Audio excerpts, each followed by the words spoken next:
Hello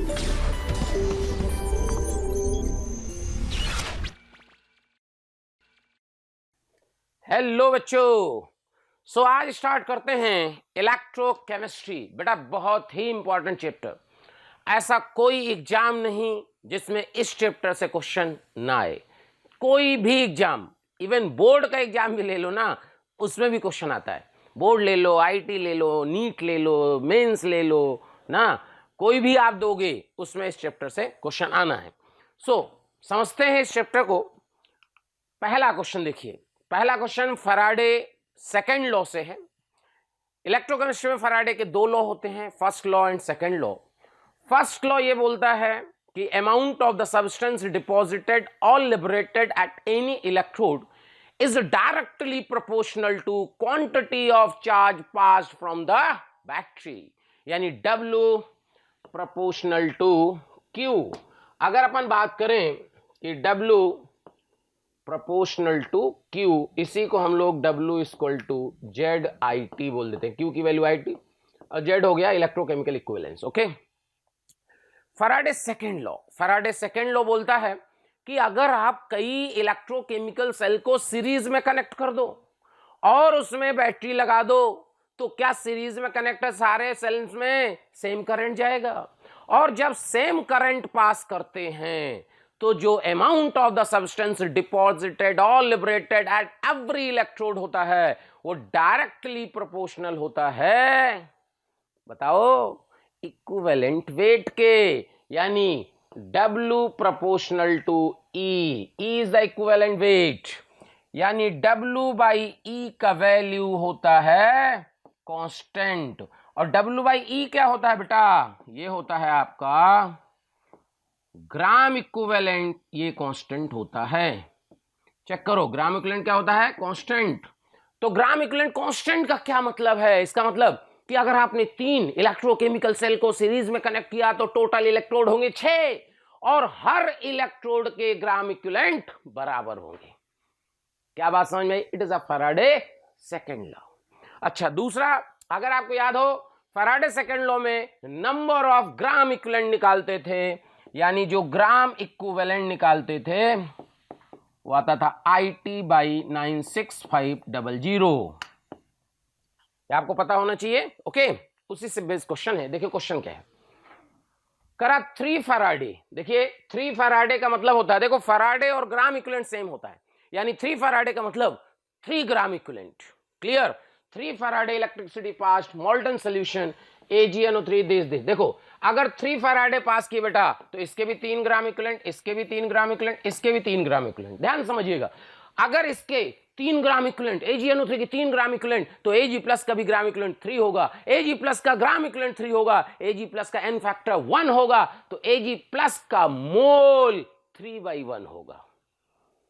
nickel की बात करें, इसका n फैक्टर 2 होगा, ग्राम इक्विवेलेंट कितने हैं? 3, n फैक्टर 2, मोल कितने हो गए? Gram equivalent by n factor, यानी 3/2 मोल हो गए निकेल प्लस 2 के। अगर इसकी बात करें, इसका n फैक्टर है 3, ग्राम इक्विवेलेंट कितने थे? 3, तो 3/3, मोल कितना हुआ? 1, यानी Ag प्लस इस टू Ni प्लस 2 इस टू आपका Cr प्लस 3, मोल रेशियो पूछा है। क्लियर?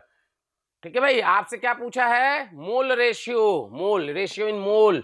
तो इसका मोल कितना? 3/1। ओके, मोल कितना आएगा बेटा?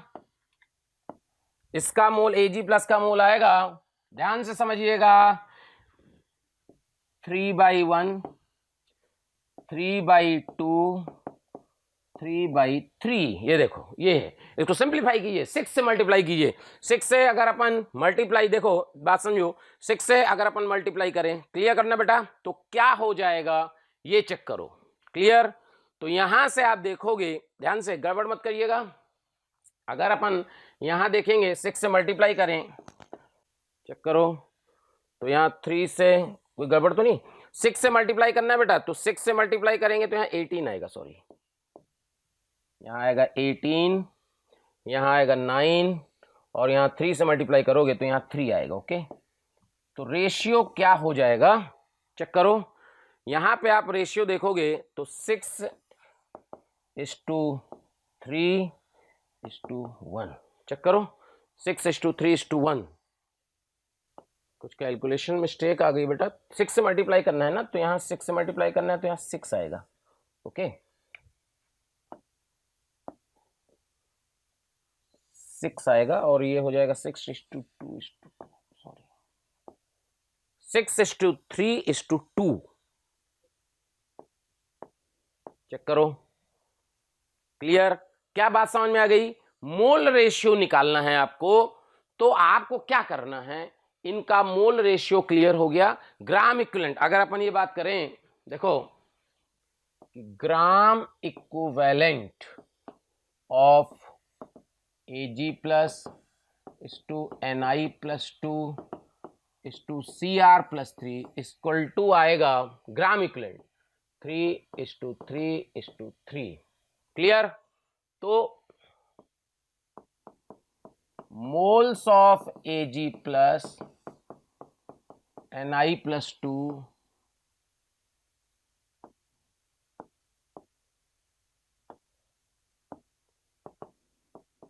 Cr+3 equal to 3/1 3/2 3/3। चेक करो।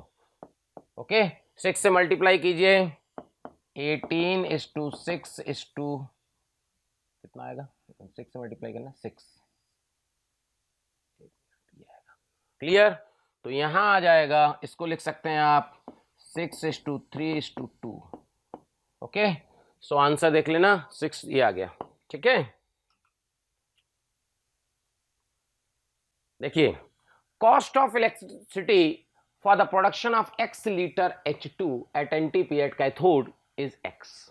ये देखो, cost of production of x litre O2 at NTP anode will be. तो देखो एक बात समझो, अगर H2 और O2 बन रहा है तो O2 का एन फैक्टर 4 होता है, H2 का एन फैक्टर कितना होता है, H2 का एन फैक्टर कितना होता है 2। इसका मतलब ऐसे सोचो कि जितने ग्राम इक्विवेलेंट H2 बना होगा, आप ये लिख सकते हो फैराडे सेकंड लॉ से कि बेटा gram equivalent of H2 equal to gram equivalent of O2, ये दोनों बराबर होंगे। ओके, ग्राम इक्विवेलेंट क्या होता है, moles into n factor. Moles क्या होता है, volume at NTP divide by 22.4। तो volume VH2 divide by 22.4 into 2, this is equal to VO2 divide by 22.4 into 4। Check करो, तो यानी VO2 का जो वैल्यू आएगा वो आएगा बेटा VH2/2, यानी x लीटर क्या बन रहा था, x लीटर H2, तो यहां से मिलेगा x/2 लीटर O2 प्रोड्यूस होगा। अब देखो, अगर इसकी कॉस्ट x लीटर कितनी आ रही है, x रुपीस, तो क्योंकि जब जितनी करंट पास करोगे, जो करंट H2 में निकलने में मिलेगी उतनी करंट देनी पड़ेगी हमें O2 के लिए, यानी जो x रुपीस है वो x/2 लीटर के लिए होगा। x रुपीस x/2 लीटर के लिए है, और आपसे पूछा है x लीटर O2 क्या होगा, तो आप कहोगे x/2 का तो x आ रहा है, तो x लीटर का कितना हो जाएगा, तो आप क्या करोगे, 1/2 से डिवाइड करोगे, 2 पर जाएगा, 2x आएगा ना बेटा। चेक करो 2x। पहले बताओ बात क्लियर हुई कि नहीं भाई? देखो, जितने जैसे मान लो x लीटर H2 है और x रुपीस लग रहा है, तो भाई x/2 लीटर O2 के लिए भी x रुपीस लगेगा, लेकिन आपसे पूछा है x लीटर O2 के लिए, तो भाई अगर x/2 का x है तो x का डबल का तो 2x ही होगा ना बेटा, तो 2x आ गया। समझ में आया? देखिए अगला क्वेश्चन, करा time required to coat a mineral metal surface of 80 centimetre with इतना सेंटीमीटर थिक लेयर। देखो 80 सेंटीमीटर स्क्वायर दिया है और इतना थिक दिया है, यानी आपको एरिया दिया है, थिकनेस दिया है। तो अगर हम इसमें वॉल्यूम निकालें, वॉल्यूम इक्वल टू होगा एरिया इंटू थिकनेस। ओके, तो एरिया इंटू थिकनेस, तो 80 into 5 into 10⁻³ centimetre cube. Check करो बेटा, ये आ गया आपका वॉल्यूम। डेंसिटी दी है देखो, तो डेंसिटी का वैल्यू होता है मास बाई वॉल्यूम, तो यहां से बेटा मास का वैल्यू आ जाएगा डेंसिटी इंटू वॉल्यूम। चेक करो, क्या मास का वैल्यू आ गया, डेंसिटी इंटू वॉल्यूम दोनों दिए बेटा, डेंसिटी दिया मास दिया, निकाल लीजिएगा ना। ठीक है, अब ये कह रहा है 3 एम्पियर का करंट पास करना है, कितने टाइम लगा। तो देखो 3 एम्पियर करंट पास करना है, कितना टाइम लगा। मास आपको पता है ग्राम इक्विवेलेंट जो होते हैं वो होता है IT डिवाइड बाई 96500। तो यहां से आप देखोगे I का वैल्यू 3, T सेकेंड में 96500। अच्छा, ग्राम इक्विवेलेंट क्या होगा, मोल्स इंटू एन फैक्टर। मास आपको दिया है density into volume, mass divide by 108, क्या है मोल्स ऑफ Ag आ गया, और एन फैक्टर 1। ये देखिए, क्या यहां से आप सॉल्व करके T निकाल लीजिएगा। चेक करो, क्या यहां सॉल्व करके T निकाल आएगा बेटा, देख लो, कर लीजिएगा, आंसर आ जाएगा।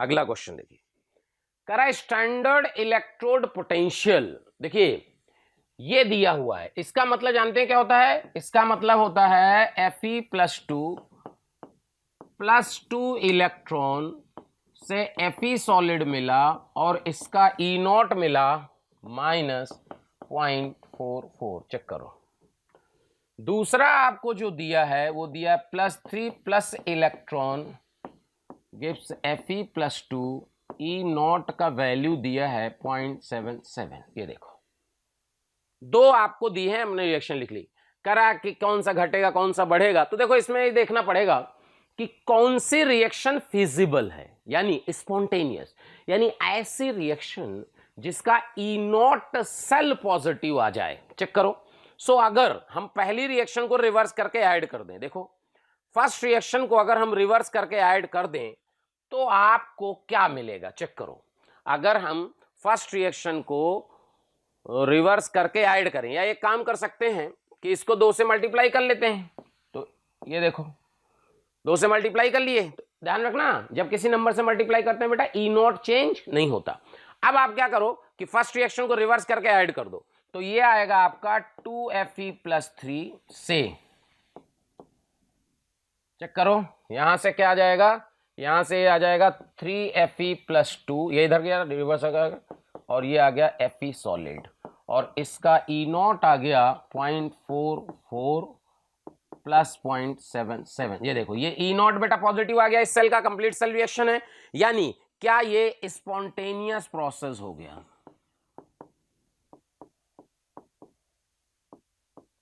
ये क्या हो गया, स्पॉन्टेनियस प्रोसेस, यानी अपने आप होगा, इसमें कुछ नहीं करना। यानी क्या Fe+3 घटेगा, Fe+2 बढ़ेगा। चेक करो, तो यहां से Fe+3 इंक्रीजेस, ये हो गया। चेक करो, क्या भाई बात क्लियर हो गई, देख लो। नेक्स्ट क्वेश्चन क्या कर रहा है, कह रहा मैक्सिमम कंडक्टिविटी वुड बी। देखिए जो बेटा कंडक्टिविटी होती है, कंडक्टिविटी ये डायरेक्टली प्रोपोर्शनल होता है नंबर ऑफ आयंस के। किसके प्रोपोर्शनल होता है, नंबर ऑफ आयंस के, यानी जिसमें जितने ज्यादा नंबर ऑफ आयंस होंगे उसका कंडक्टेंस ज्यादा होगा। ठीक है, तो यहां से देखिए K3 ऐसे है, K3 Fe(CN6), तो यहां 0.1 मोलर है बेटा, तो इसमें आपको कितने आयंस मिलेंगे। अगर हम ये कहें कि K3 Fe(CN6) है, तो यहां से आप देखोगे 3K प्लस Fe(CN6) -3, यानी नंबर ऑफ आयंस कितने मिलेंगे, 4, यानी 0.1 इंटू 4.4। ओके, यहां से देखिए K2NiCN4, इससे कितने मिलेंगे, 3, यानी 0.3। यहां से देखिए FeSO4 Al2SO4 दिस, तो यहां पे देखो ये C को देखो, यहां मिलेगा आपको Fe+2 sulphate ion, 2Al+3 3 sulphate ion. यहां से ध्यान, ये वाटर आयोनाइज नहीं होगा, यानी कितने मिल गए, 1 2 4 7, टोटल 7 आयंस मिले। कंसंट्रेशन कितना दिया था, 0.1, यानी क्या 0.7। इसका मतलब इसमें कितने मिलेंगे बेटा, इसमें मिलेंगे आपके 2। क्या ये आंसर आ गया, चेक करो, आसान। जिसमें नंबर ऑफ आयंस ज्यादा होंगे उसका कंडक्टेंस ज्यादा होगा। क्या भाई बात समझ में आ रही है? आसान से क्वेश्चन होते हैं, एग्जाम में सब आते हैं। अगला क्वेश्चन कह रहा है specific conductance of saturated solution of AgCl. Saturated solution का मतलब होता है equilibrium. Okay, AgCl is found to be this, यानी स्पेसिफिक कंडक्टेंस के एजीसीएल सॉल्यूशन ये आपको दिया है बेटा 1.86 into 10⁻⁻6 ohm inverse centimetre inverse. Okay, and K water दिया होगा, चेक करना। के वाटर दिया है 6 into 10⁻⁸ ohm inverse centimetre inverse. देखिए कभी भी आपको किसी सॉलिड के सॉल्यूशन का दिया हो और वाटर का दिया हो तो क्या करते हैं, सॉल्यूशन का जो के है और जो वाटर के उनको माइनस कर देते हैं, तो आपको आ जाएगा KAgCl। ये क्या लिखिएगा आप, KAgCl सॉल्यूशन माइनस के वाटर। बहुत इंपॉर्टेंट क्वेश्चन है। KAgCl तो लिखिएगा KAgCl सॉल्यूशन माइनस के वाटर। क्या आपके पास KAgCl आ चुका है, सैचुरेटेड सॉल्यूशन है। ध्यान सुनिएगा, कभी भी कोई सॉलिड की सॉल्युबिलिटी की बात करते हैं, अगर उसमें इक्विलिब्रियम आ गया और उसमें आप कितना वाटर मिला दो, कंडक्टेंस चेंज नहीं होता, क्योंकि सॉल्युबिलिटी चेंज नहीं होती। इसका मतलब तो सीधी सी बात यह है कि जब solid sparingly soluble salt equilibrium में होता है, उसको आप ये कह सकते हैं कि ये कंडक्टेंस एट इनफाइनाइट डाइल्यूशन है। क्यों? क्योंकि बेटा अगर कंडक्टेंस एट इनफाइनाइट डाइल्यूशन की बात करते हैं, उसका मतलब क्या होता है? उसका मतलब होता है कि जैसा, अच्छा बात करते हैं, जैसे तुमसे कहा जाए कंडक्टेंस एट इनफाइनाइट डाइल्यूशन का यार क्या मतलब होता है, तो सिंपल सी बात है, on dilution conductance increases. On dilution conductance increases. क्यों? क्योंकि जब हम डाइल्यूट करते हैं तो जो इलेक्ट्रोलाइट होता है वो आयोनाइज होता है। डाइल्यूट कर रहे हैं 1 litre water, 2 litre water, 5 litre water, 10 litre water, गुस्सा आ गई, उस इलेक्ट्रोलाइट को उठा के गंगा में फेंक दो। अब बताओ, गंगा में अगर फेंक दिए उसके बाद क्या वाटर मिलाओगे तो कोई फर्क पड़ेगा? ये है इनफाइनाइट डाइल्यूशन। यानी गंगा में फेंकने से, सोचो गंगा में, गंगा नदी है भैया, सम्मान से बात करना, ठीक है, गंगा माता में, सम्मान आ गया ना, गंगा माता में फेंकने से क्या वो अपने मैक्सिमम कंडक्टेंस में होगा, क्योंकि जितना आयोनाइज होना था हो चुका है। गंगा नदी में 1 लीटर पानी मिलाने से अब कोई फर्क नहीं पड़ने वाला। इसको बोलते हैं कंडक्टेंस इनफाइनाइट डाइल्यूशन। कहने का मतलब ये कि the maximum conductance of any electrolyte, जितना मैक्सिमम हो सकता है, maximum conductance at of any electrolyte, ठीक है, is known as conductance at infinite dilution. क्या बात क्लियर हो रही है? देख लो। तो यानी अगर हम ये कहें कि lambda not AgCl equal to, ये फॉर्मूला होता है KAgCl इंटू 1000/m। ये देखो, अब एक बात समझो, ये m क्या है? ये है मोलारिटी किसकी? AgCl की। अच्छा सोचो, अगर इनफाइनाइट डाइल्यूशन है तो इनफाइनाइट डाइल्यूशन सॉल्युबिलिटी क्या होगी? इनफाइनाइट डाइल्यूशन पे जो मोलारिटी क्या होगी? वो सॉल्युबिलिटी होगी भाई, उसके बाद तो चेंज ही नहीं हो रही ना। तो ये जो मोलारिटी है ये आपका AgCl इंटू 1000/s हो जाएगा। देखो ये मोलारिटी ही क्या हो जाती है? सॉल्युबिलिटी। और देखो, आपको देखो लैम्डा नॉट AgCl दिया होगा, ये देखो दिया है, क्या लैम्डा नॉट AgCl दिया है, KAgCl आपने ये निकाल लिया है, क्या यहां से S निकल आएगा? चेक करो। और एक बार S आ गया तो KSP का वैल्यू क्या S² होता है? देखो चेक करो, S आ गया। क्या पूछा है आपसे? क्या पूछा है? Found to be this the solubility of AgCl, ऐसी पूछा है। तो क्या S का आंसर निकाल लीजिएगा। मजा आया? देख लीजिए, मजा आए तो कमेंट जरूर करना है, ठीक है बेटा। हेलो बच्चों, कैसे हैं आप लोग? बेटा जैसा कि आपको पता है कि motion education private limited crash course free में चला रहा है। हजारों बच्चे उस क्रैश कोर्स को देखकर लाभान्वित हो रहे हैं। तो बेटा मैं आपको दिल से थैंक यू बोलना चाहूंगा, आपका इतना प्यार और स्नेह देने के लिए। जैसा कि मैंने आपको पहले वीडियो में बताया था कि इस क्रैश कोर्स के साथ हम 2 पार्ट टेस्ट और 3 फुल टेस्ट फ्री में प्रोवाइड कराएंगे। अच्छा, ये सब सारे टेस्ट आप ऑनलाइन देंगे। अगर आप इन टेस्ट का रिजल्ट चाहते हैं, टेस्ट की परफॉर्मेंस चाहते हैं, तो नीचे दिए गए लिंक पे क्लिक करें और अपना रजिस्ट्रेशन सुनिश्चित कराएं। ये देखिए, आप ध्यान रखिएगा, ये ऐसे क्वेश्चन सिलेक्ट किए गए हैं बेटा जो परफेक्ट हैं जेईई मेन के लिए। मतलब कोई भी क्वेश्चन आ सकता है, और जब आएगा तब मैं जरूर बताऊंगा कि देखो मैंने क्रैश कोर्स में पढ़ाया था, वही क्वेश्चन आया। Correct, consider the following equation for a cell reaction. A plus B से सी प्लस डी है, ई नॉट का वैल्यू एक्स वोल्ट दिया है, के इक्विलिब्रियम दिया है। ओके, इसमें आपने क्या किया है? इसमें आपने 2 से मल्टीप्लाई किया। अभी थोड़ी देर पहले मैंने बताया कि किसी भी रिएक्शन को आप किसी नंबर से मल्टीप्लाई करते हो, ई नॉट चेंज नहीं होता। यानी क्या हम ये कहेंगे कि x का वैल्यू तो y के बराबर ही रहेगा? चेक करो, क्योंकि ई नॉट तो चेंज ही नहीं हो रहा। तो x इक्वल टू वाई, तो x इक्वल टू वाई में 2 ऑप्शन है, या तो ये है या तो ये है। देखो क्लियर? अच्छा, के इक्विलिब्रियम K1 है, आपने 2 से मल्टीप्लाई किया, तो क्या K2 का वैल्यू तुम्हें पता है K1 स्क्वायर हो जाता है। इक्विलिब्रियम पढ़े थे, अगर किसी नंबर को अपन मल्टीप्लाई करते हैं तो इक्विलिब्रियम कांस्टेंट वो पावर में चला जाता है, तो K2 का वैल्यू K1 स्क्वायर आ जाएगा। तो x equal to Y, K2 का value K1 square, C answer आ गया। चेक करो, आसान सा क्वेश्चन है। अगला क्वेश्चन कह रहा है रेजिस्टेंस ऑफ सोल्यूशन। समझिएगा बेटा, ये बहुत बढ़िया क्वेश्चन है। Resistance of solution A is 40 ohm and that of solution B is 70 ओम। यानी एक सोल्यूशन का रेजिस्टेंस 40 ओम दिया है, दूसरे सोल्यूशन का रेजिस्टेंस 70 ओम दिया है। Solution being taken in the same conductivity cell. Same conductivity cell का मतलब सेल कांस्टेंट L/A का वैल्यू सेम है। If equal volume of solution A and B are mixed. देखो बेटा, जब आप इक्वल वॉल्यूम ऐड करते हो तो टोटल वॉल्यूम डबल हो जाता है। जब आप इक्वल वॉल्यूम ऐड करते हो तो टोटल वॉल्यूम डबल हो जाता है। टोटल वॉल्यूम डबल हुआ तो कंसंट्रेशन आधा हो जाना चाहिए।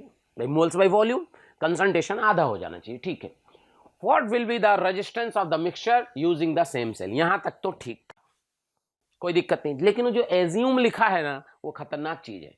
कह रहा है assume that there is no increase in degree of dissociation of A and B on mixing. कहने का मतलब ये कि जब ए और बी को मिला रहे हो, वॉल्यूम डबल हो रहा है, तो ऑब्वियसली इनका alpha degree of dissociation change होना चाहिए। लेकिन क्वेश्चन में कह रहा है कि आप ये मानिए कि डिग्री ऑफ डिसोसिएशन चेंज नहीं हो रहा है। अब सोचो, अगर अपन ये बात करें के का वैल्यू 1/r L/A, एक तो ये होता है के का वैल्यू, ये तो सबको पता है भाई, के ये होता है। ठीक है, अच्छा सोचो, अगर नंबर ऑफ आयंस चेंज नहीं हो रहे, अगर नंबर ऑफ आयंस चेंज नहीं हो रहे तो इसका मतलब कंडक्टेंस चेंज नहीं हो रहा। कंडक्टेंस क्या होता है? देखो, लेमडा का वैल्यू होता है के इंटू 1000/m, ये होता है लेमडा। अब सोचो, लॉजिक लगाओ कि यार m तो आधा हो गया है, m क्या हो गया है? आधा। अच्छा सोचो कि ये चेंज नहीं होना और ये तो आधा हो चुका है, इसको थोड़ी ना रोक पाओगे। मोल्स बाय मोल्स वही है, वॉल्यूम डबल हुआ तो कंसंट्रेशन तो आधा हो गई। यानी कंसंट्रेशन आधा हो गया है, ये चेंज नहीं होना, ये कैसे होगा? कंसंट्रेशन आधा हो गया, ये चेंज नहीं होना, फिर क्या होगा? फिर इसका मतलब समझो, इसका मतलब बेटा ये हुआ कि अगर ये आधा हो गया है तो ये के भी आधा होना पड़ेगा, तभी तो बैलेंस करेगा। चेक करो भाई, अगर m आधा हो गया और ये भी के भी आधा हो गया तो क्या लेमडा वहीं का वहीं आ जाएगा? यानी जो के इफेक्टिव है वो हो जाएगा K1 प्लस K2/2। ये है कॉन्सेप्ट। के इफेक्टिव की बात करें, के इफेक्टिव, तो यहां क्या लिखोगे? 1/r effective L/A equal to 1/2। Check करो, K1 की जगह लिखोगे 1/40 L/A, 1/70 L/A। चेक करो, L/A कैंसिल हो जाएगा, यानी 1/r इफेक्टिव का वैल्यू 1/2 1/40 प्लस 1/70। चेक करो, क्लियर? यानी आप ऐसे देखो कि 1/r इफेक्टिव का वैल्यू 1/2 70 + 40/70 × 40 यानी 110 हाफ डिवाइड बाई 70 × 40। चेक करो, यानी आर इफेक्टिव का वैल्यू जो आया ये आया 70 × 4, चेक करो बेटा, इंटू 2/11। क्लियर? यानी 560/11। ठीक है, तो यहां से आप देखोगे, यहां से क्या आंसर आ जाएगा, चेक करो भाई। देखो अगर इसको सॉल्व किया जाए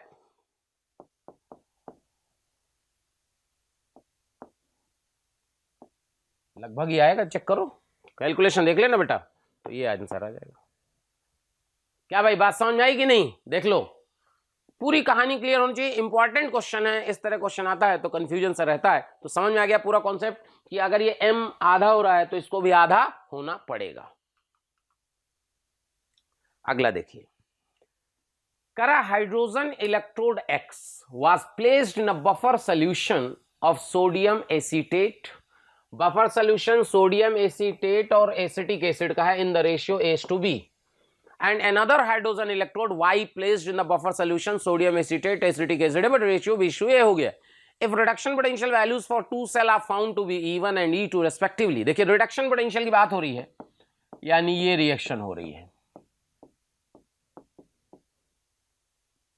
ठीक है, स्टैंडर्ड हाइड्रोजन इलेक्ट्रोड है। ठीक है, तो यहां से देखो इसका E0 तो बेटा तुम्हें पता ही है कि 0 होता है, तो जो E1 होगा, E1 equal to 0 -0.0591/2 log of partial pressure of H2 divide by H plus का स्क्वायर। ये देखो, क्लियर? यहां तक कोई डाउट नहीं होना चाहिए। ठीक है, अब ध्यान से यहां से आप क्या करोगे, E1 का वैल्यू माइनस, देखो 0.0591/2, इसको आप पार्शियल प्रेशर 1 ले लो तो यहां हो जाएगा आपका, यहां अपन यहां प्लस कर दें अगर, तो यहां पे लिख देंगे, बोलो चेक करो, क्लियर? तो यहां से आप लिख सकते हो -0.0591/1, ये 2 बाहर आ गया, 2 कैंसिल हो गया। अब यहां लिख सकते हो minus log of H plus, समझिएगा, ये देखिए। तो यहां से E1 का वैल्यू जो आया वो आया 0.0591/2, 2 तो कैंसिल हो गया ना, इंटू 2, तो ये तो कैंसिल हो चुका है। यहां से लिख सकते हो आप PH, चेक करो कैसे, माइनस माइनस प्लस कर देंगे, minus log of H plus को PH लिख दिए। यानी ध्यान से यहां से आप देखना कि क्या लिख सकते हैं आप, E1 by 0.0591 equal to PH1, यानी इसको लिखोगे, PH का वैल्यू क्या लिखोगे बेटा, pKa plus log salt, salt क्या होगा, sodium acetate by acetic acid. ये देखो, तो यहां से जो -E1 by 0.0591 इक्वल टू आप लिखोगे pKa plus log salt by का रेशियो दिया था A/B, चेक कर लो। इसी तरह सिमिलरली E2 लिखोगे 0.0591 equal to pKa plus log, क्या लिखना है इसमें, B/A, दोनों को ऐड कर दो तो यहां से आ जाएगा -E1 plus E2 0.0591 equal to, ये तो कैंसिल हो गया बेटा, और यहां हो गया 2pKa। तो यहां से pKa का वैल्यू, ये देखो, क्लियर? चेक करो क्या आंसर आएगा, ये आएगा -E1 प्लस E2 बाई, ये 2 से डिवाइड कर देंगे तो 0.118। चेक करो कौन सा आंसर आ गया, क्या भाई बात क्लियर? देखो अगला क्वेश्चन देखो, कह रहा during electrolysis of an aqueous solution of copper sulphate, copper sulphate की इलेक्ट्रोलाइसिस कराई जा रही है यूजिंग कॉपर इलेक्ट्रोड। बहुत बढ़िया। देखो कभी भी अगर ये बेसिकली क्या है, इलेक्ट्रोलाइसिस यूजिंग रिएक्टिव इलेक्ट्रोड्स, जैसे आपने कॉपर सल्फेट की इलेक्ट्रोलाइसिस कराई तो और कॉपर के इलेक्ट्रोड लिए, तो बेटा देखो कैथोड में रिएक्शन क्या होगी, इसमें कैथोड में रिएक्शन होगी Cu+2 electron gives Cu solid. ये देखो ये होगी कैथोड की रिएक्शन। और जो एनोड की रिएक्शन होगी वो होगी Cu solid gives Cu+2 2 electron. मतलब कॉपर ही ऑक्सीडाइज होगा, कॉपर ही रिड्यूस होगा। तो ये कह रहा है कि using copper electrode if 2.45 gram copper is deposited, यानी ये 2.5 ग्राम है, तो अगर 2.5 ग्राम डिपॉजिट हो रहा है तो क्या 2.5 ग्राम ही यहां आ गया होगा। क्यों? नंबर ऑफ ग्राम इक्विवेलेंट तो सेम होते हैं, number of gram equivalent same, number of mole same, number of mole same तो वेट सेम, यानी एनोड का 2.5 ग्राम घट गया होगा। चेक करो ये कह रहा एनोड पे क्या होगा, तो a decrease of 2.5 gram mass takes place. Anode पे क्या होगा बेटा, 2.5 ग्राम मास घट गया होगा। चेक करो अगला question.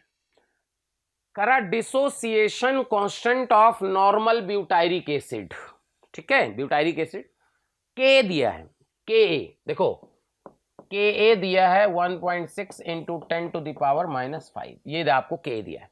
And molar conductivity and infinite dilution lambda naught दिया है।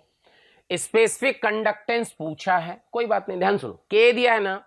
देखो नॉर्मल ब्यूटायरिक एसिड मान लो RCOH है, ये जब आयोनाइज होता है तो RCO- और H+ में। अगर इसका concentration C, degree of ionisation alpha, तो आपने पढ़ा होगा कि इसको ऐसे लिखते हैं C अल्फा। तो यहां से Ka का वैल्यू लिखते हैं C⁴/1 - अल्फा। याद आ रहा है? अच्छा ये अल्फा क्या होता है बेटा, निग्लेजिबल होता है, तो Ka का वैल्यू आ जाता है C⁴। चेक करो Ka का वैल्यू क्या आ गया, C⁴। अगर Ka का वैल्यू C⁴ आ गया और Ka का वैल्यू दिया है 1.6 इंटू 10⁻⁻5, C का वैल्यू भी कितना दिया है, नॉर्मल ब्यूटायरिक एसिड यानी कि 1, तो क्या α² का वैल्यू आ गया 1.6 इंटू 10⁻⁻5। क्या आप इसको लिख सकते हो 16 इंटू 10⁻⁻6। चेक करो, तो यहां से अल्फा का वैल्यू आ जाएगा 4 इंटू 10⁻⁻3। चेक करो बेटा, देखो क्या अल्फा आ गया भाई, अल्फा आ गया।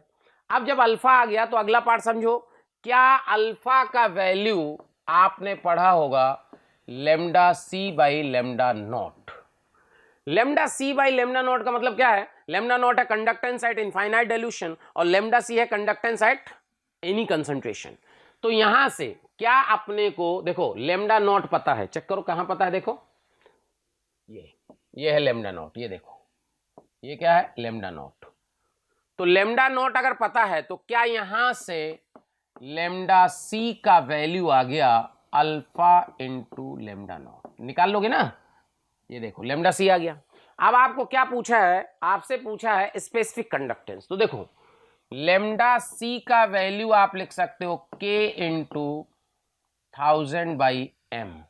λc अल्फा λ0 के निकालना है 1000/m। चेक करो कितना दिया है, ये 0.01। क्या यहां से k निकल आएगा बेटा, देखो तो k का वैल्यू आ जाएगा अल्फा λ0 इंटू 0.01 डिवाइड बाई 1000। क्या भाई निकाल लोगे के, वैल्यू पुट करना है। देखो अगला, correct conductivity of saturated solution of Ag3PO4 this. Conductivity मतलब आपको के दिया है साइमन सेंटीमीटर इनवर्स में, तो देखो के दिया है 9 into 10⁻⁻6 siemens metre inverse. Unit का ध्यान रखना, यहां पे जब हम लेमडा का वैल्यू लगते हैं k इंटू 1000/m, तो ध्यान रखना बेटा इसका यूनिट होता है साइमन सेंटीमीटर इनवर्स, लेकिन यहां पे दिया है मीटर इनवर्स, तो इसको या तो पहले सेंटीमीटर इनवर्स में पुट कन्वर्ट करके फिर पुट करना, ठीक है। एंड इक्विवेलेंट कंडक्टिविटी दी है, देखो लेमडा इक्विवेलेंट दिया है 1.5 इंटू 10⁻⁻⁴ -4 साइमन्स मीटर स्क्वायर, ठीक है, कोई बात नहीं। ध्यान सुनो ध्यान से, क्या है इसमें कि ये लेमडा इक्विवेलेंट दिया है, तो आप एक काम करो, देखो लेमडा आपको ये पता होना चाहिए, लेमडा m और लेमडा e का रिलेशन मोलर कंडक्टिविटी, ठीक है, और इक्विवेलेंट कंडक्टिविटी, ये होता है n फैक्टर, ये देखो चेक करो।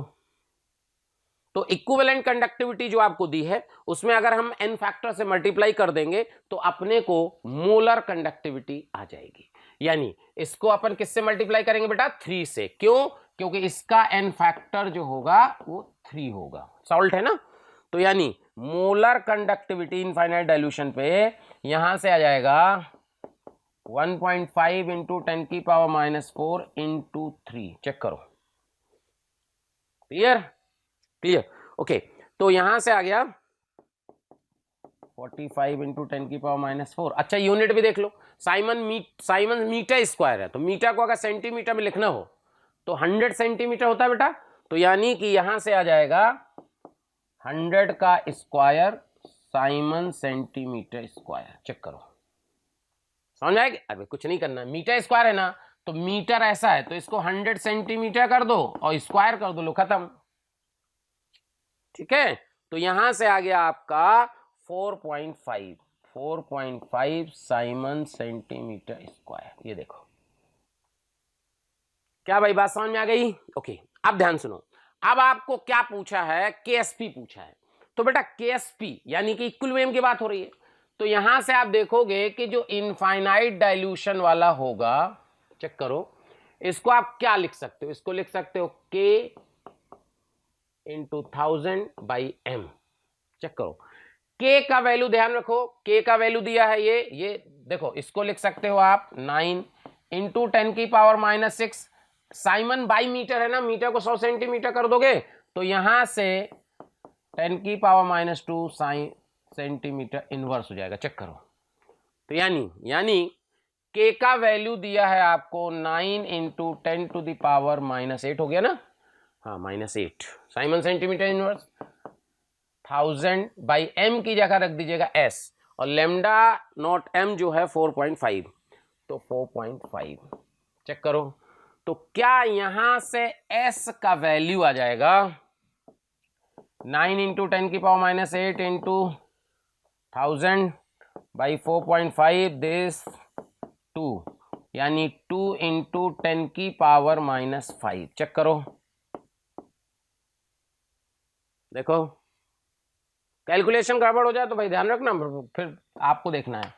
ये आ गया आपका S। अच्छा Ag3PO4 है, देखो Ag3PO4 है तो ये चेंज होगा 3Ag प्लस फॉस्फेट आयन में, सॉल्युबिलिटी S है तो ये SS मिलेगा, कि Sp का वैल्यू हो जाएगा 3s का क्यूब इंटू s, यानी 27s⁴, चेक करो। तो यहां से 27s की जगह रखना 2 इंटू 10⁻⁻5 का क्यूब पावर 4,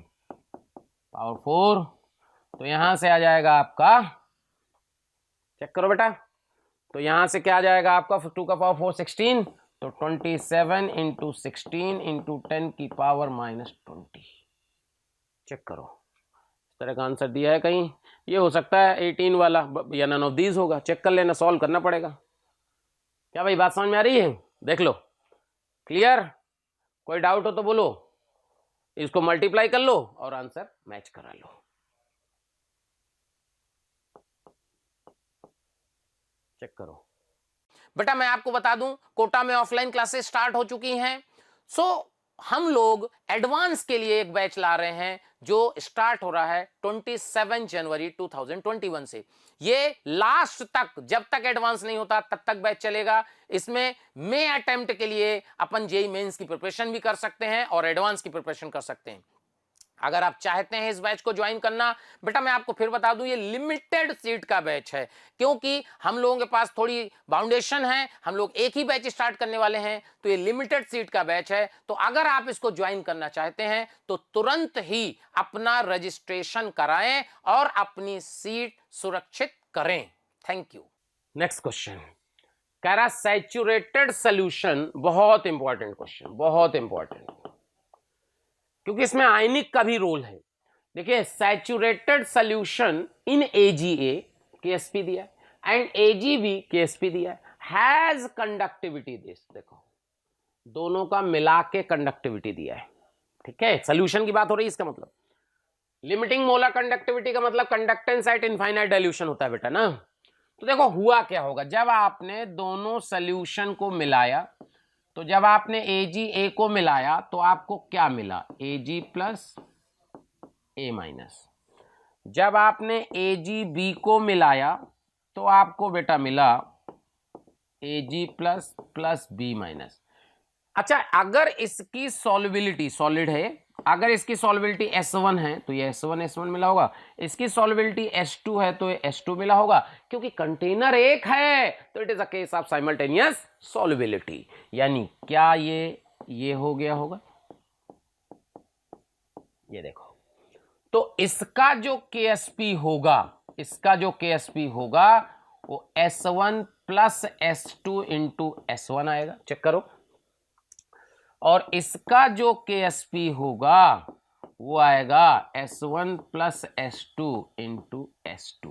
ये देखो क्लियर, पहले का KSP दिया है 3 इंटू 10 की पावर माइनस 4, देखो तो 3 इंटू 10 की power minus 14 equal to S1 times S1 plus S2, और दूसरे का KSP दिया बेटा 10 की पावर माइनस 14 का वैल्यू क्या लिखिएगा आप, S2 into S1 plus S2। ये देखो चेक करो, चेक करो भाई।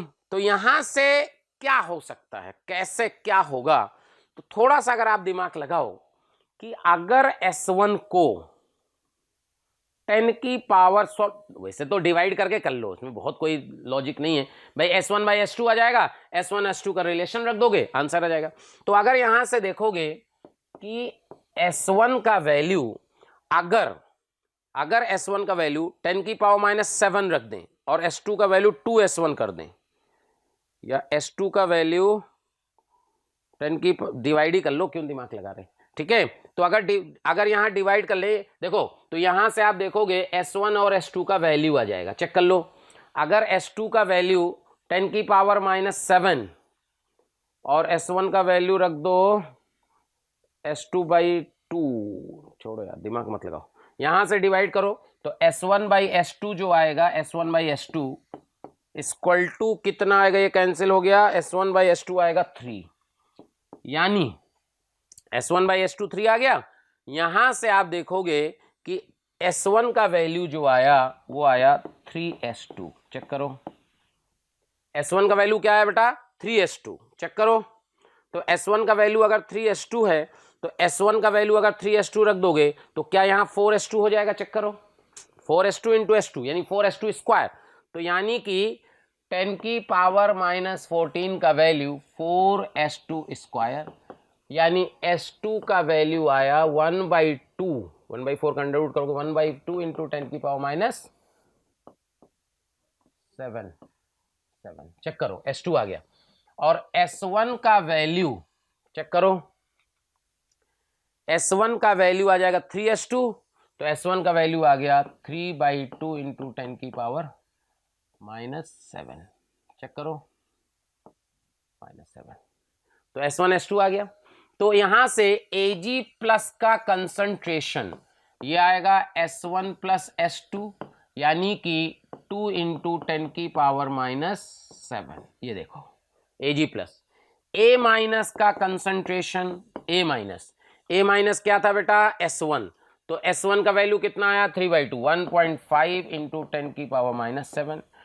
B माइनस का कंसंट्रेशन क्या है S2 यानी 0.5 इंटू 10⁻⁻7। चेक करो, क्लियर, समझ में आ गया।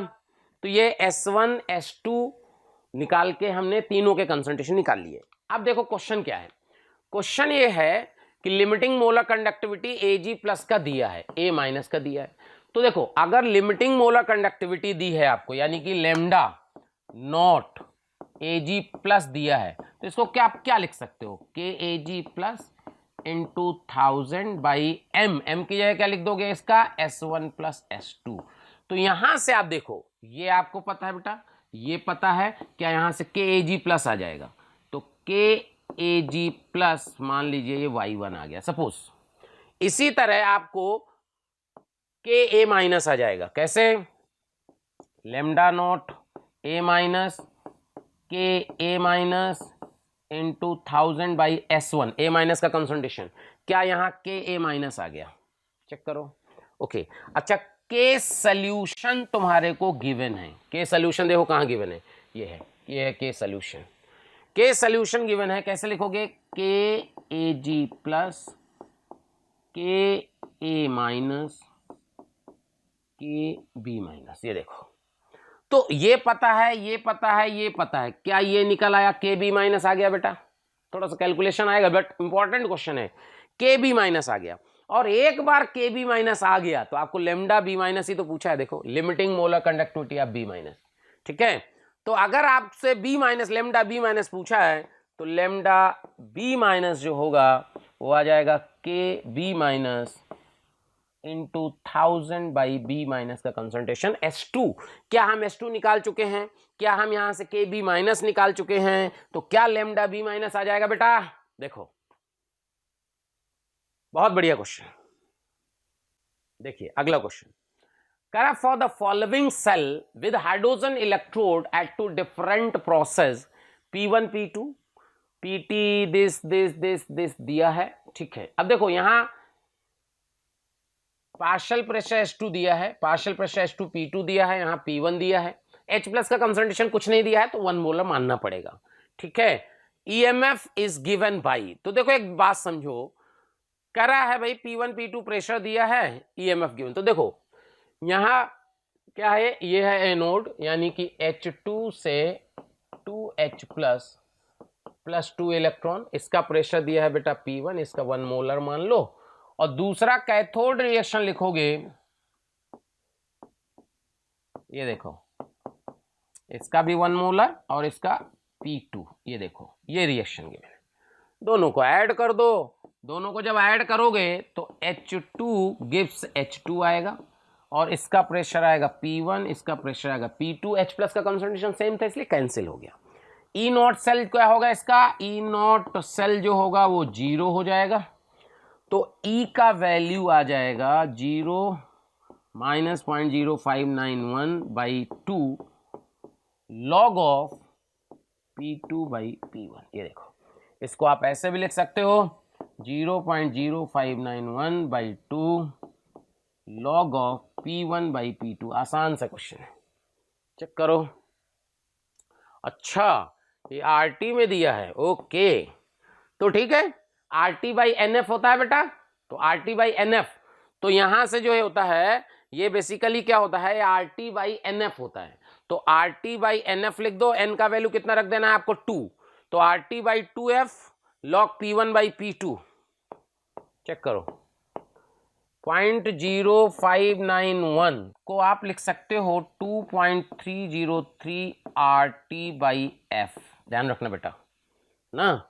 तो यहां से जो आंसर आएगा आप देखना कि यहां से जो आंसर आएगा वो आएगा E का वैल्यू, देखना क्या लिखा है 0.05191 बाई लिखा है ना, तो यहां से आप देखोगे कि E का वैल्यू आएगा कितना आएगा बेटा, ये आएगा 2.303 RT बाई F, और 2 तो 2F था लॉग P1 बाई P2, लेकिन आंसर बेस E पे दिया है तो E का वैल्यू आएगा, इसको अपन लिख सकते हैं RT by 2F log P1 by P2, लेकिन बेस E हो जाएगा। चेक करो, क्लियर? तो आंसर क्या हो गया ये देखो, क्लियर? अगला क्वेश्चन देखिए, करा limiting molar conductivity lambda naught for NaCl, KBr, KCl सब दिया है, NaBr का पूछा है। देखो एक बात समझो, देखना कैसे बताया जाता है इसका। लैम्डा नॉट NaBr निकालना है, ये जेईई मेन का क्वेश्चन है, ऐसे आते हैं क्वेश्चन।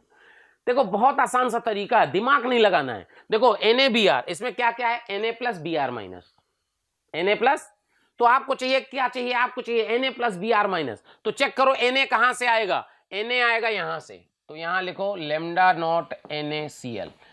हमारे को Na मिल गया, लेकिन Cl तो एक्स्ट्रा आ गया, Cl तो हमें चाहिए ही नहीं था। जब Cl तुम्हें नहीं चाहिए था तो उसे माइनस कर दो, माइनस। अब Cl कहां है, Cl किसके साथ है, ये है भाई, तो यहां लैम्डा नॉट KCl। तो आप ये देखो कि Cl तो कैंसिल हो गया, लेकिन K आ गया, लेकिन K आया माइनस के साथ, यानी अब हमारे को प्लस K करना है। तो प्लस K कहां से आएगा, चेक करो, KBr से, यानी प्लस, चेक करो, यानी देखो NaCl, तो ये कुल मिला के क्या, lambda naught Na plus plus lambda naught. प्यारे बच्चों, बहुत सारे बच्चों के कमेंट आ रहे हैं ना कि आप इस टॉपिक पे वीडियो बनाइए। तो मैं बच्चों आपको बताना चाहता हूं कि ऐसा हो सकता है कि वो वीडियो ऑलरेडी चैनल में पड़ा हो। उसके लिए आपको करना क्या है कि मोशन के चैनल को सब्सक्राइब करना है और बेल आइकन को हिट करना है, जिससे आपके कोई भी नोटिफिकेशन मिस ना हो। हम कोशिश करेंगे कि आपकी जो डिमांड है मोशन परिवार पूरी करे। देखिए क्वेश्चन, करा equivalent conductance of two strong electrolyte at infinite dilution in H2O where ion moves freely through a solution at 25 degree centigrade given by lambda naught sodium acetate, lambda naught HCl आपको दिया है। ध्यान सुनिएगा, what addition information quantity one needs to calculate lambda naught in an aqueous solution of acetic acid। यानी आपको lambda naught acetic acid निकालना है, तो करा है किसकी एक्स्ट्रा जरूरत पड़ेगी, बहुत आसान है। लैम्डा नॉट एसिटिक एसिड, अभी आपको मैंने बताया कैसे लिखोगे। लैम्डा नॉट आपको क्या चाहिए, आपको चाहिए एसीटेट आयन और H+। तो एसीटेट आयन कहां से लिख सकते हैं आप, lambda not acetate, sodium acetate. Check करो, ये सोडियम एसीटेट लिख दिए। हमारे को यहां से एसीटेट तो मिल गया, लेकिन Na प्लस एक्स्ट्रा आ गया, हमें तो चाहिए ही नहीं था। चाहिए नहीं था तो इसको माइनस कर दीजिए, माइनस करिएगा तो लैम्डा नॉट, कैसे माइनस करेंगे, जो दिया है उसको देखो, क्या दिया है आपको, लैम्डा नॉट Na चाहिए, तो लैम्डा नॉट CH3CONa दिया है भाई। यानी अब क्योंकि अब तो है नहीं कोई, इसमें ऑप्शन देखो NaCl, अगर लैम्डा नॉट NaCl माइनस कर दें, suppose lambda naught NaCl minus कर दें, यहां को हटाना पड़ेगा, माइनस, ध्यान से, माइनस लैम्डा नॉट NaCl कर दें, तो देखो Na तो बेटा कैंसिल हो गया, लेकिन माइनस Cl आ गया। अब माइनस Cl आ गया यानी Cl को हटाना पड़ेगा, तो क्या यहां लैम्डा नॉट HCl कर दो। जब लैम्डा नॉट HCl कर दोगे तो देखो Na इससे कैंसिल हुआ, यहां माइनस Cl है तो यहां प्लस Cl है, कैंसिल, तो क्या net lambda not acetate ion plus lambda naught H+ आ गया। देखो वही अपने को चाहिए था। यानी अपने को क्या क्या गिवन है, ये गिवन है, ये गिवन है, क्या नहीं गिवन है, NaCl नहीं गिवन है। तो अगर NaCl आ जाए, चेक करो, अगर अपने को NaCl आ जाए, पता चल जाए, तो क्या अपना आंसर आ जाएगा। तो वही बोल रहा था कि one needs to calculate lambda nought this, तो किसकी आवश्यकता है, NaCl लैम्डा नॉट, तो आंसर विल बी A। अगला देखिए, करा for the following cell zinc solid ZnSO4 aqueous, ये दिए हुए हैं, when the concentration of Zn+2 is 10 times the concentration of copper+2, the expression for delta G is। देखो delta G क्या होता है, डेल्टा जी जो होता है बेटा वो होता है -NEF। डेल्टा जी क्या होता है, -NEF। यानी अगर अपने को E पता चल जाए तो डेल्टा जी आ जाएगा। तो देखो अब रिएक्शन देखो, ये एनोड है, यानी एनोड की रिएक्शन जो होगी वो होगी जिंक सॉलिड जाएगा Zn+2 इलेक्ट्रॉन। चेक करो ई नॉट दिया है क्या बेटा, किसी का नहीं दिया। E nought 1. If Faraday constant गए if temperature, E nought cell दिया है, ठीक है। तो यहां से कैथोड की रिएक्शन जो होगी वो होगी Cu+2 electron gives Cu solid, ठीक है। जो कंप्लीट सेल होगी वो ये होगी zinc solid Cu+2 zinc Cu solid, check करो, ओके। और ई नॉट सेल आपको गिवन है 1.1 वोल्ट, ठीक है। अब ध्यान सुनिएगा, अगर E का वैल्यू लिखो तो E = E0 minus next equation 0.0591/2 log, यहां से लिखोगे Zn+2 concentration this divide by Cu+2 concentration, देखो, ठीक है, ओके। ये आ गया भाई। अब क्वेश्चन देखो क्या गया है, when the concentration of Zn+2 is 10 times the copper +2, तो इसका Zn 10 टाइम्स कॉपर करोगे तो कॉपर कैंसिल, क्या 10 log 10 का वैल्यू 1, यानी क्या ई सेल का वैल्यू 1.1 माइनस 0.0591/2, क्या बेटा ई सेल आ गया, चेक करो। तो यहां से आपका ई सेल आ गया 1.1 माइनस 0.0591/2, यही है ना बेटा ई सेल ही आया। अब क्योंकि आंसर आरटी में दिया है तो यहां से आप लिखना 1.1, इसका वैल्यू होता है आपको 2.303 RT/2F, ध्यान रखना इसका वैल्यू क्या होता है 0.0591 का वैल्यू होता है 2.303 RT/F, ये ध्यान रखना, ठीक है।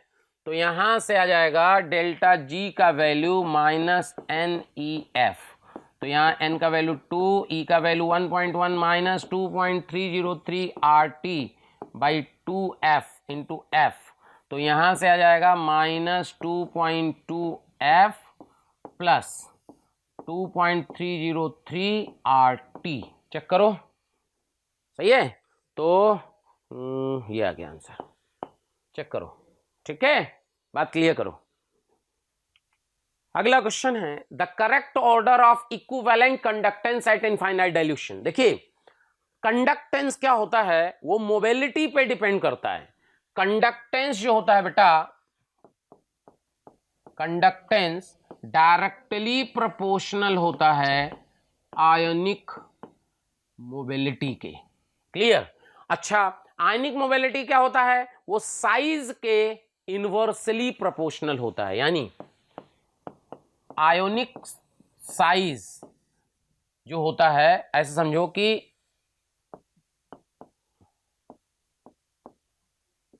कंडक्टेंस, ये देखो, यानी आयोनिक साइज और कंडक्टेंस क्या होगा, इनवर्स होगा। अब ध्यान से, यानी ये समझो क्या होता है कि जैसे Li+, देखो Cl तो कॉमन है सब में, Li+, Na+, K+, यहां देखोगे तो ये साइज जो होता है वो ये होता है इन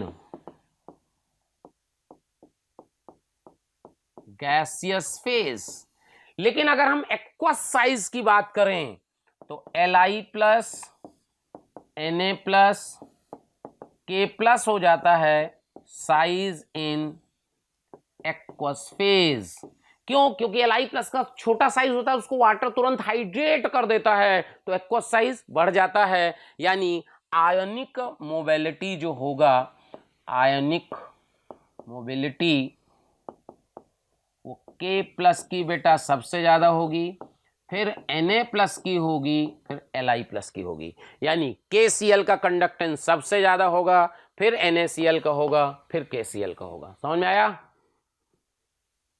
ये देखिए आप कह रहा है Ag-3, ये अपन जो है ये कंडक्टेंस का ग्राफ है, ठीक है, कंडक्टोमेट्रिक टाइट्रेशन बोलते हैं इसको।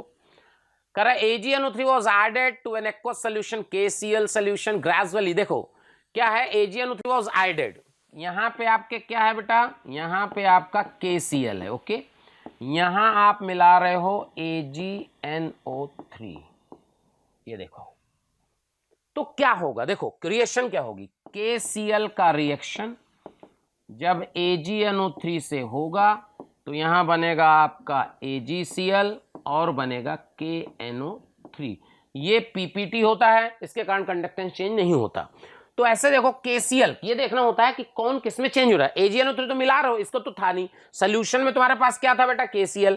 कहां जा रहा है, KNO3 में। K प्लस कॉमन और Cl माइनस AgNO3 का Cl माइनस और NO3 माइनस का साइज लगभग सेम। यानी जब तक ये खत्म नहीं हो जाता तब तक कंडक्टेंस चेंज नहीं होगा। जब खत्म हो जाएगा और फिर AgNO3 मिलाओगे तो कंडक्टेंस बढ़ जाएगा। यानी क्या आंसर आएगा, देखो ये गया ये गया, चेक करो।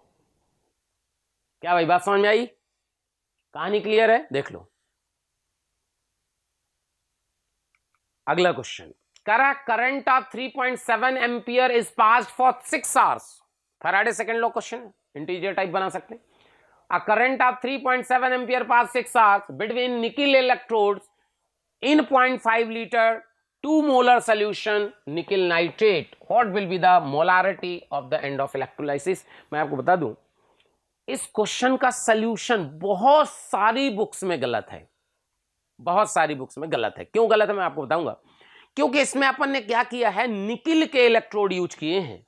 तो जो एनोड की रिएक्शन होगी वो होगी nickel solid gives Ni+2+2 electron. बहुत सारी बुकों में क्या किया है कि निकिल सॉलिड की जगह वाटर का ऑक्सीडेशन करा दिया है, क्योंकि नाइट्रेट तो ऑक्सीडाइज हो नहीं सकता, तो वाटर का ऑक्सीडेशन करा दिया। गलत है वो, क्योंकि निकिल सॉलिड, अगर देखोगे निकिल सॉलिड का इलेक्ट्रोड है तो निकिल सॉलिड का जो ऑक्सीडेशन पोटेंशियल होगा वो वाटर के ऑक्सीडेशन पोटेंशियल से ज्यादा होता है। कैथोड की जो रिएक्शन होगी Na+2 से Na सॉलिड का बनना। ये एडवांस का क्वेश्चन है बेटा, IIT का है वो क्वेश्चन। देखो अब आप अगर यहां देखोगे तो क्या हुआ कि जितना निकिल सॉलिड Na+2 बनाएगा उतना ही Na+2 निकिल सॉलिड में कन्वर्ट हो जाएगा। फैराडे सेकंड लॉ के हिसाब से ग्राम इक्विवेलेंट सेम होते हैं। इसका मतलब Na+2 जितना कंज्यूम हुआ उतना ही बन के आ गया। तो बताओ Na+2 की मोलारिटी क्या चेंज होगी? जब कुछ चेंज ही नहीं हुआ तो जो फाइनल मोलारिटी रहेगी, फाइनल जो मोलारिटी रहेगी, ध्यान से, फाइनल मोलारिटी कितनी रहेगी जल्दी बताओ। फाइनल मोलारिटी वो 2 मोलर ही रहेगी। चेक करो फाइनल मोलारिटी क्या रहेगी, 2 मोलर। तो आंसर क्या हो गया, ये इंटीजर टाइप क्वेश्चन हो गया। देखो 2 मोलर, कुछ करना ही नहीं था। हां अगर इनर्ट इलेक्ट्रोड होते तो मोलारिटी चेंज होती, लेकिन निकिल के इलेक्ट्रोड हैं तो इसमें मोलारिटी चेंज नहीं होगी। प्यारे बच्चों, अगर आपको हमारी वीडियोस पसंद आ रही हों तो उनको लाइक और शेयर करें, जिससे जरूरतमंद बच्चों तक वो वीडियो पहुंच सकें। और मैं बच्चों ये कहना चाहता हूं कि आप जब वीडियोस देखें तो उसमें कमेंट जरूर लिखें, क्योंकि एक एक कमेंट, आपका एक कमेंट मेरी पूरी टीम को मोटिवेशन देता है। इसलिए आपसे रिक्वेस्ट है बेटा कि कमेंट जरूर करें। अगला देखो, करा EMF of cell AGI, 0.05 KI ये दिया है। मैं इसमें एक बहुत इंपॉर्टेंट बात बताऊंगा। देखो एक होता है concentration cell, concentration cell.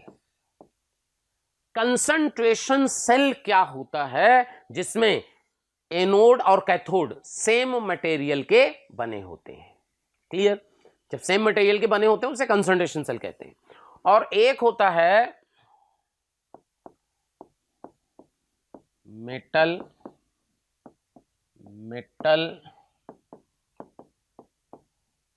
Insoluble salt electrode, metal insoluble salt electrode. देखो अब इसमें ने बहुत छोटा सा डिफरेंस है, क्योंकि सेल रिप्रेजेंट करके ही आता है बेटा क्वेश्चन। पता ही नहीं चलता लोगों को कि ये मेटल इनसॉल्युबल सॉल्ट इलेक्ट्रोड है या कंसंट्रेशन सेल है। जैसे देखो आपको एक रिप्रेजेंटेशन ये दिया है, अगर इसी को मैं ऐसे कर देता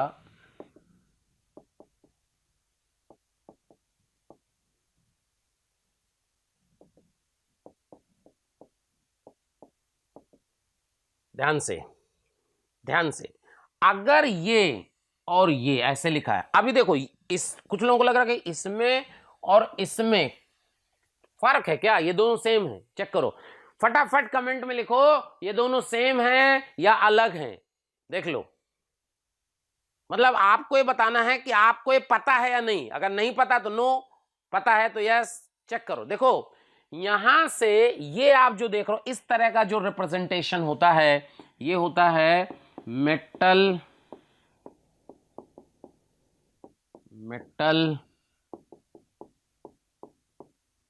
इनसॉल्युबल सॉल्ट इलेक्ट्रोड। ये देखो बहुत बेसिक सा क्वेश्चन है, और जब ये कॉमा लगा के ऐसे लिखा होता है तो ये अलग चीज है, स्लैश लगा के लिखा तो अलग चीज है, कॉमा लगा के लिखा तो अलग चीज है। कभी किसी को कभी सोचा ही नहीं कि ऐसा भी हो सकता है। देखो अभी बताता हूं मैं, तो ये जो लिखा हुआ है इसका मतलब समझो, यहां पे लिखा हुआ है इसका मतलब होता है ये एक ही सोल्यूशन में है, चेक करो। तो जब ये एक ही कंटेनर में है और यहां पे अलग अलग पेस्ट के फॉर्म में होता है बेटा, अलग चीज है। तो जब कॉमा लगा के लिखा हो तो इसका मतलब है, इसका मतलब आपको क्या लिखना है कि Ag से Ag प्लस, और जो दूसरा लिखा है वो Ag प्लस से Ag, ये है सेल। चेक करो, यानी Ag सॉलिड Ag प्लस में गया प्लस इलेक्ट्रॉन, और Ag plus plus electron gives Ag solid में गया। देखो इसका ई नॉट अगर x वोल्ट होगा तो इसका ई नॉट माइनस एक्स वोल्ट होगा, कंसंट्रेशन सेल है बेटा ये। यहां से Ag प्लस जो Ag प्लस बना ये कहां से आएगा, ये I माइनस दिया है, ठीक है। तो अगर इसका सॉल्युबिलिटी S मान लें, चेक करो, और इसका कंसंट्रेशन अगले का दिया है आपको 0.05 AgNO3, तो 0.05 जब ऐड करोगे तो आप क्या लिखोगे कि Ag प्लस से Ag प्लस, और इस Ag प्लस का है 0.05 और इसका है S, तो यहां से ई नॉट सेल तो 0 हो जाएगा, तो E का वैल्यू आ जाएगा 0.0591/1 log S by 0.01, S by 0.05। Check करो, क्लियर, ठीक है। अब S क्या होगा, देखो आपको क्या निकालना है, देखो सॉल्युबिलिटी प्रोडक्ट निकालना है, और आपको EMF दिया है 0.788, यानी ई सेल आपको दिया है 0.788, दिस डिवाइड बाई 0.0591 माइनस के साथ, ठीक है, ई नॉट 0 है ना, तो यहां से आ जाएगा log S बाई 0.05। चेक करो, ठीक है, थोड़ा सॉल्व करेंगे, S आएगा और KSP लिखिएगा, KSP Ag plus concentration I minus concentration, यानी Ag प्लस का कंसंट्रेशन यहां से आएगा S, I माइनस का कंसंट्रेशन आपको दिया था कितना 0.05, तो क्या यहां से KSP का वैल्यू आ जाएगा, ये देखो, चेक करो, ठीक है बेटा, S बाई दिस। क्या बात समझ में आ गई, कर लेंगे, कोई डाउट हो तो बोलो, ठीक है, इसको सॉल्व करना पड़ेगा थोड़ा सा ना, ठीक है। ये देखिए, करा find the KSP of AgCl from the following data, the standard electrode potential. ये देखो, बताओ ये क्या है, ये है सिल्वर सॉल्ट इलेक्ट्रोड। देखो, यानी ध्यान से, इसका रिप्रेजेंटेशन क्या मतलब है, यहां से देखो क्या होता है, AgCl plus electron gives Ag solid plus Cl minus, ठीक है, ये है कैथोड। इसका सेल रिप्रेजेंटेशन होता है Cl माइनस AgCl Ag। ये देखो, ध्यान रखना, ये जो Cl माइनस है ये हमेशा AgCl के साथ रहेगा, ये आ गया। अगर यही एनोड होता तो Ag solid plus electron, Ag solid plus Cl minus gives AgCl plus Cl minus, ये सॉलिड है, ये सॉलिड है, और इसका सेल रिप्रेजेंटेशन होता Ag से AgCl Cl माइनस। ये देखो फर्क, देखो ये हो गया आपका कैथोड की तरह, ये हो गया आपका एनोड की तरह, क्लियर। अब इस पर्टिकुलर क्वेश्चन में क्या होता है, आपने बुकों में देखा होगा, एक फॉर्मूला डिराइव करते हैं बड़ा सा, कुछ जरूरत नहीं है, जो मैं बोल रहा हूं बस उतना करोगे तुरंत आंसर आएगा। कैसे? देखो, standard electrode potential is this. देखो क्या, find the Ksp of AgCl from the following data. The standard electrode potential of this is 0.22 and Ag plus this. इसका स्टैंडर्ड इलेक्ट्रोड पोटेंशियल दिया है, Ag प्लस का दिया है, आपको KSP निकालना है। देखो जो जो दिया है वो लिख लो। इसका मतलब ये रिएक्शन कौन सी है? ये रिएक्शन है ये वाली। तो इसका E0 दिया है 0.222। ओके, एक रिएक्शन और लिखो, Ag plus electron gives Ag solid, और इसका E0 दिया है 0.799। देखो ध्यान सुनना, जो दिया है वो लिख लो, लिख लिए। अब इन दो रिएक्शन को यूज करके ऐसी रिएक्शन बनाओ जिसका कि तुम्हें इक्विलिब्रियम कांस्टेंट पता है या फिर जिसका निकालना है। समझ में आया? यानी आप क्या निकालो कि किसका KSP निकालना है? AgCl का। तो AgCl का KSP का मतलब कौन सी reaction? AgCl gives Ag plus Cl minus. तो AgCl gives Ag plus Cl minus. बताओ क्या करें? चेक करो, क्या पहली रिएक्शन को रिवर्स करें? चेक करो बेटा, Ag सॉलिड Cl माइनस, कुछ गड़बड़ लिख दिया कि Ag सॉलिड Cl माइनस, यहां इलेक्ट्रॉन है बेटा, इलेक्ट्रॉन, ये देखो। क्लियर? तो आप क्या करो, इसमें क्या करना पड़ेगा? चेक करो भाई, आपको क्या लाना है? AgCl gives Ag plus Cl minus. तो आप क्या करो, इसको रिवर्स करो। चेक करो, इसको क्या करो? रिवर्स, और इसको भी रिवर्स करो। दोनों रिएक्शन को रिवर्स करो, या तो एक काम करते हैं, मत रिवर्स करो, दोनों को डायरेक्ट ऐड कर दो। डायरेक्ट अगर ऐड करोगे तो Ag solid Ag solid cancel हो जाएगा, और ऐड किए तो क्या आ गया? Ag plus plus Cl minus. Check करो, ठीक है, गिव्स AgCl सॉलिड, और इसका E0 आ गया 0.222.799। ये देखो E0 आ गया। अब इसका जो इक्विलिब्रियम कांस्टेंट होगा, क्या वो 1/KSP होगा? अच्छा, अगर हम इसको इक्विलिब्रियम में मान लें तो क्या इक्विलिब्रियम में E सेल 0 हो जाएगा? तो अपन कहेंगे कि एट इक्विलिब्रियम E सेल क्या होगा बेटा? 0। यानी E0 equal to 0.0591/1 log K equilibrium. बोलो E0 कितना लिखे? या 0.22 0.799, 0.22 plus 0.799 equal to 0.0591 log of 1/KSP। ये देखो, चेक करो। क्लियर? तो 9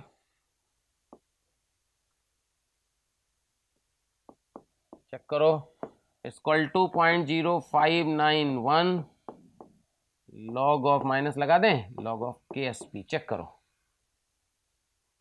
हाँ भाई, तो यहां से देखोगे कि लॉग KSP का वैल्यू आ जाएगा -1.019/0.0591।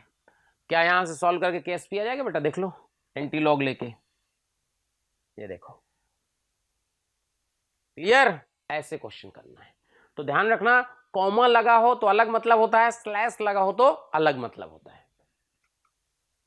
अगला देखो, कह रहा calculate the equilibrium constant for the reaction. ये रिएक्शन दी है, स्टैंडर्ड इलेक्ट्रोड पोटेंशियल दिया, इक्विलिब्रियम कांस्टेंट।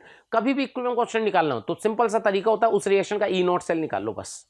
तो देखो यहां से आप देखोगे ये रिएक्शन है 2Fe+3 3I माइनस, यानी Fe+3 Fe+2 में जा रहा है, तो इसका E0 सेल अगर आपको निकालना है तो देखो Fe+3 Fe+2 में जा रहा है, तो Fe+3 Fe+2 में जा रहा है, तो उसका आपको क्या दिया है? ये दिया है 0.77। चेक करो 0.77। और ये I3 I माइनस में जा रहा है, तो इसका ये दिया है I3 I माइनस में, जबकि I माइनस I3 में जा रहा है, तो इसको क्या करेंगे? -0.54। चेक करो।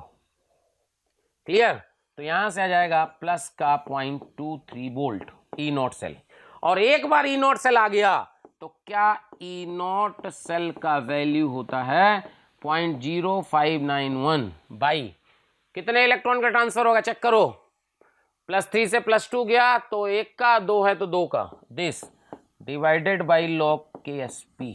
चेक करो, क्या भाई बात समझ में आ रही है? क्या E0 सेल का वैल्यू दिया है 0.23, चेक करो।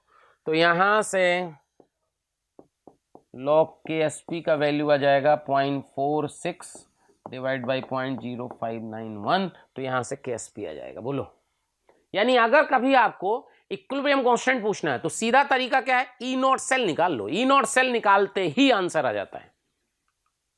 देखिए अगला कह रहा find the solubility product of saturated solution of this in water, EMF of the cell if the EMF of the cell Ag plus saturated solution is 0.164। तो मतलब समझिए, ये सेल दिया है आपको, ये सेल दिया है Ag से Ag प्लस, ये कह रहा है इसका सैचुरेटेड सोल्यूशन से दिस Ag प्लस से Ag। तो क्या होगा, सिंपल सा तरीका ये है कि Ag गया Ag प्लस में प्लस इलेक्ट्रॉन, बट ये Ag प्लस बेटा कहां से आ रहा है, इससे। तो अगर इसकी सॉल्युबिलिटी S है तो Ag प्लस की क्या हो जाएगी 2S, ये देखो। और दूसरा जो आपको दिया है वो दिया है Ag प्लस से Ag, यहां इलेक्ट्रॉन, और Ag प्लस का कंसंट्रेशन दिया है 0.1 मोलर। तो जब आप इन दोनों को ऐड कर दोगे फाइनली दोनों रिएक्शन को, तो Ag सॉलिड कैंसिल हो जाएगा और यहां से आ जाएगा आपका Ag प्लस से Ag प्लस, यहां इसका कंसंट्रेशन है 0.1 मोलर, इसका 2S, ये देखो क्लियर। तो E दिया है E0 0 हो जाएगा क्योंकि कंसंट्रेशन सेल है, minus 0.0591 by 1 log of 2S by 0.1। Check करो, ई सेल दिया है 0.164 इंटू 1 डिवाइड बाई 0.0591 माइनस के साथ equal to log 2S by 0.1। क्या यहां से 2S का वैल्यू आ जाएगा, यानी S आ जाएगा। S का मतलब हो गया सॉल्युबिलिटी ऑफ Ag2CrO4 अपने पास आ गई। S आ जाएगा, सॉल्व करना पड़ेगा, सॉल्युबिलिटी आ गई। अब जब सॉल्युबिलिटी आ गई तो Ag2CrO4 कैसे ब्रेक करता है 2Ag प्लस CrO4 माइनस 2 में। तो यहां से अगर इसकी सॉल्युबिलिटी S है तो ये 2S और S, KSP का वैल्यू आएगा 2S का स्क्वायर इंटू S, यानी 4S क्यूब। क्या हम S निकाल चुके हैं? S निकाल चुके हैं तो बेटा KSP आ जाएगा।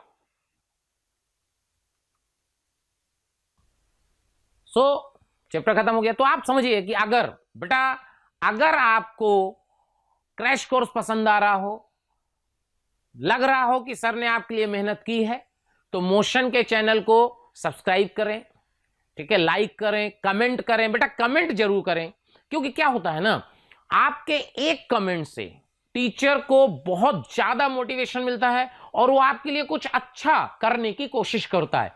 तो आप कमेंट जरूर, अगर आपको लेक्चर पसंद आ रहा है तो कमेंट जरूर करें। अगर आपको लग रहा है कि लेक्चर में कुछ सुधार चाहिए, कुछ अलग होना चाहिए, उसको भी लिखें, कोई दिक्कत नहीं है। क्योंकि बेटा सीखने की कोई उम्र नहीं होती, किसी भी उम्र में आदमी सीख सकता है और अच्छा कर सकता है। अगर आप लोगों को लगता है कि इसमें कुछ बेहतर किया जा सकता है तो कमेंट बॉक्स में जरूर लिखें, ठीक है। बेल आइकॉन को हिट करें, जिससे क्या होगा कि आपको फ्यूचर में आने वाले वीडियोस जो motion education private limited upload करेगा वो आप तक सबसे पहले पहुंचेंगे। इसलिए बेल आइकॉन को हिट करना बहुत जरूरी है। Thank you. प्यारे बच्चों, अगर आपको मेरे वीडियो पसंद आ रहे हैं और आप मुझसे पढ़ना चाहते हैं तो मैं अभी आपको एक नंबर दे रहा हूं, उस पर आज ही कॉल करें, जिससे आने वाले वीडियो आपको मिल जाएं और आप उससे लाभान्वित हों। नंबर लिख लीजिए 1800 2121 799।